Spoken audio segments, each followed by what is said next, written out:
సరదాగా అంటాం, ఏదో మీ చేత చప్పట్లు కొట్టించుతారు, దాన్ని నేనే సీరియస్ గా తీసుకోను. అలాంటిది సజ్జల రామకృష్ణారెడ్డి గారు కళ్ళజోడు పెట్టుకుని హుందాగా సింహం సింగిల్ గా వస్తుంది, ఒంటెలు తోడేళ్లు హైనాలు ఇలాంటివన్నీ గుంపుగా వస్తాయని మాట్లాడుతూ ఉంటే, సజ్జల రామకృష్ణారెడ్డి గారు నేను మీలాంటి గుండా విధంగా మాట్లాడేవాళ్ళు చాలా మంది చూసి వచ్చాను. నేను చాలా తెగించి వచ్చాను రాజకీయాల్లోకి. సో నోరు అదుపులో పెట్టు.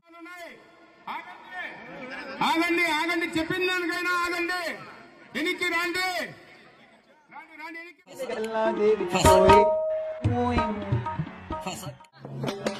పక్కన టీ కొట్టు పెట్టాను, అందరికి ఒక టీ ఇస్తున్నాను, డబ్బులు తీసుకోను కానీ సుఖీ బాబా సుఖీ బాబా.